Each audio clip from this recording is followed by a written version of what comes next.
Matapos tinanghal bilang big winner ng Pinoy Big Brother noong 2019, nasaan na nga ba ngayon si Yamyam Gukong? Bakit tuluyan niyang iwan ang showbiz at paano niya napalitan ang kasikatan ng tahimik pero matatag na pagyaman? Alamin natin ang kwento ng buhay mula kahirapan hanggang sa pagiging isang praktikal na negosyante. Si William Gukong na mas kilala bilang Yamyam Gukong ay pinanganak noong December 8, 1993 sa Inabanga, Bohol. Nakasalukuyang 32 years old. Nakilala siya bilang iskulit bay ng Bohol dahil sa kanyang natural na pagiging masiyahin at totoo sa sarili.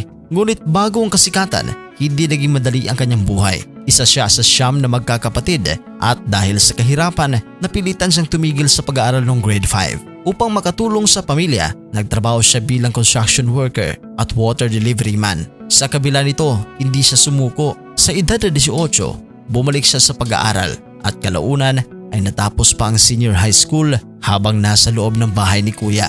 Noong 2019, sumali siya sa Pinoy Big Brother at doon tuluyang nabago ang kanyang buhay. Sa kanyang pagiging totoo, nakakatawa at relatable, nakuha niya ang puso ng publiko.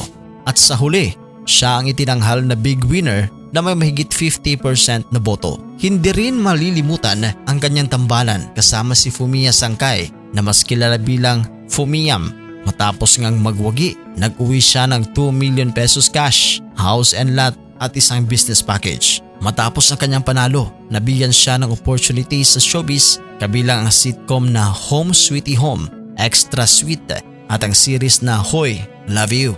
Ngunit sa likod ng tagumpay, may isang katotohanan. Inamin ni Yamyam na mabilis ding naubos ang kanyang napanalunang pera. Hindi dahil sa luho, kundi dahil sa mga desisyong pinili niyang gawin para sa kanyang kinabukasan. Sa halip na sayangin, ginamit niya ang kanyang kita para mag-invest. Itinayo niya ang Yamitos Bake Shop na ngayon ay may mga branch na sa Inabanga at Ubay sa Bohol kung saan pinapatakbo ng kanyang pamilya. Bukod dito, nakabili rin siya ng halos 3 hektaryang lupa para sa farming at nagpatayo rin ng water station bilang dagdag kabuhayan. Dito makikita ang malaking pagbabago mula sa pagiging simpleng manggagawa, naging isang practical at long-term thinker na negosyante. Sa kanyang personal na buhay, mas pinili niya ang tahimik at simpleng pamumuhay. Kasama niya yon ang kanyang asawa na si Elaine Turadio, ang kanyang long-time girlfriend na nakilala pa niya noong 2013 sa isang evacuation center sa Bohol.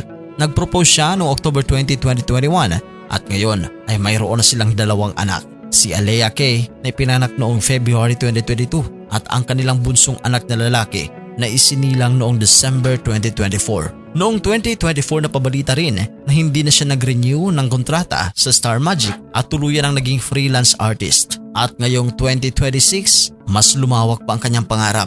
Nais niyang magtayo ng sariling production house sa Cebu, isang hakbang para matulungan ang mga Visayan talents na makapasok sa mas malalaking platform tulad ng Netflix.